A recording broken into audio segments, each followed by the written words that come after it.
This is number 1 from Implicit Differentiation, also second derivative involving implicit differentiation. AP review, non-calculator, number 1. Consider the curve given by y cubed minus xy equals 2. It can be shown that dy dx equals y over 3y squared minus x. So it's showing us the derivative, first derivative of this equation. For part A, write an equation for the line tangent to the curve. So the tangent line requires order pair and slope. So our dy dx is basically our derivative equation, our derivative function expression that we can use to evaluate the slope at a point. So we can plug negative 1, 1 in for dy dx. We get 1 over 3 quantity 1 squared minus negative 1. That reduces to be 1/4. So that's our slope.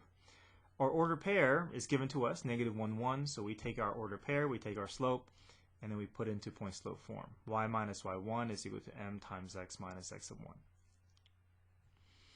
Part B, find the coordinates of all points where in which the line tangent to the curve is vertical. So this is vertical tangents. Vertical tangent is where the slope is undefined, and slope is undefined whenever the denominator of the derivative is equal to 0. So we're looking for vertical tangents that occurs where the denominator of derivative is equal to 0. So we take our denominator portion, set equal to 0, but we see that when we solve for x, we're still not going to get a numeric value. So we'll have to go through another set of substitutions. We'll solve for x. That's the easier variable to solve for. We said x equals to 3y squared.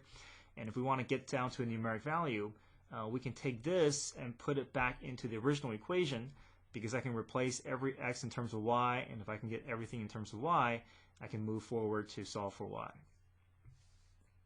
So y cubed minus xy equals 2, that's the original equation. I'm going to replace x with 3y squared. So I get y cubed minus 3y squared times y. This multiplies to be 3y cubed. So y cubed minus 3y cubed equals 2. We get negative 2y cubed equals 2. Divide by negative 2, we get negative 1.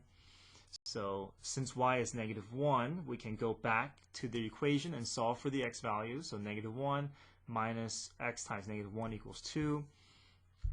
And when we do that, we're able to solve for x. We get x equals 3. So the location of the vertical tangent, starting from that denominator portion equal to 0, and then working our way to the y and then to the x, that order pair is going to be at 3, negative 1.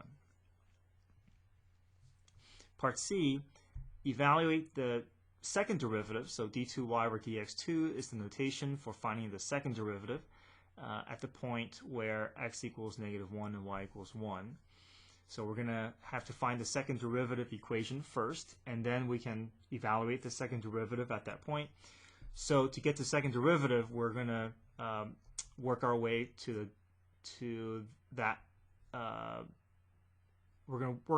second derivative starting with the first derivative. Now the way that first derivative is set up, there's numerator and denominator. So we're thinking maybe quotient rule. And also we have y's included within our expression, so we're going to go through implicit. So we start off with y over 3y squared minus x. We're going to have to go through quotient rule, so f prime times g minus fg prime all over g squared. So y's derivative is just 1 dy dx times the original denominator minus the original numerator times the denominator's derivative. So 3y squared becomes 6y, but because we have y's involved, we are going to attach that dy dx. Negative x becomes negative 1 all over denominator squared. So we're trying to get this down to a numeric value. We know negative 1 can plug in for x, 1 can plug in for y, but what do we do with these dy dx's? Well, we know the dy dx value we found from part A, right? The dy dx at negative 1, 1 is going to be 1/4, so that's the same point that we're talking about. So we can replace every dy dx with 1/4.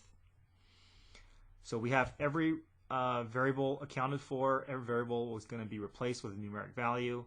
Dy dx with 1/4, x with negative 1, and y with 1. So when we go through all that cleanup step, the numerator will clean up all the way to be 1/2.